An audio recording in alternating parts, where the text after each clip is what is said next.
मुंबई अहमदाबाद महामार्गाला जोडणाऱ्या शिरसाड वज्रेश्वरी रोडवरील शिरसाड परिसरात हायवा ट्रकच्या खाली येऊन पारोळ येथील ज्येष्ठ शिवसैनिकाचा 5 दिवस अगोदर म्हणजेच शुक्रवारी मृत्यू झाला होता। ही घटना ताजी असताना गुरुवारी सकाळी पुन्हा एकदा भीषण अपघात शिरसाड नाका येथे घडला असून या अपघातात एकाचा जागीच मृत्यू झाला आहे। पालघर जिल्ह्यातील लोकप्रिय माझा भूमिपुत्र न्यूज चॅनलवरती जाहिरात देण्यासाठी संपर्क करा। रोज नवीन बातम्यांसाठी व माहितीसाठी माझा भूमिपुत्र चॅनलला आजच सबस्क्राईब करा, लाईक व शेअर जरूर करा। धन्यवाद।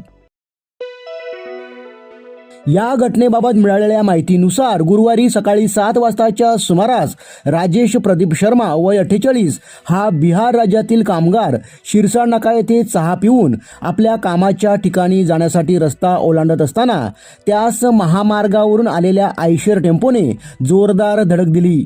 या धडकेमध्ये टेम्पोच्या खाली येऊन कामगाराचा जागीच मृत्यू झाला।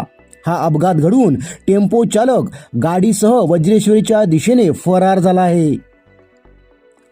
शिरसाड नाका येथे सकाळीच अपघातात मृत्यू झाल्याची घटना पाहून येथील स्थानिक व मांडवी बाजारात जाणाऱ्या नागरिकांचा थरकाप उडाला। शिरसाड नाका येथे 2 महिने अगोदर म्हणजेच 11 एप्रिल रोजी सकाळीच स्वीडल गोम्स वय 39 या जिल्हा परिषद शिक्षिकेचा विरुद्ध दिशेने आलेल्या हायवा ट्रक खाली येऊन जागीच मृत्यू झाला होता। त्यानंतर 5 दिवस अगोदर म्हणजेच 12 जून रोजी पारोळ गावातील ज्येष्ठ शिवसैनिक रवींद्र पाटील यांचा हायवा ट्रक खाली येऊन जागीच मृत्यू झाला आहे। या घटनेनंतर येथील स्थानिक भूमिपुत्र आक्रमक होत त्यांनी संताप व्यक्त केला आहे। शिरसाड वज्रेश्वरी मार्गावर हायवा ट्रकमध्ये ओव्हरलोड होणारी वाहतूक, प्रशिक्षित वाहन चालक नसणे, बेजबाबदारपणे भरधाव वेगात वाहन चालविणे, वाहनात क्लीनर नसणे अशा अनेक बाबी या अपघातांना कारणीभूत ठरत आहेत। अशा वाहनावर आता कडक कारवाई करावी अशी मागणी जोर धरू लागली आहे।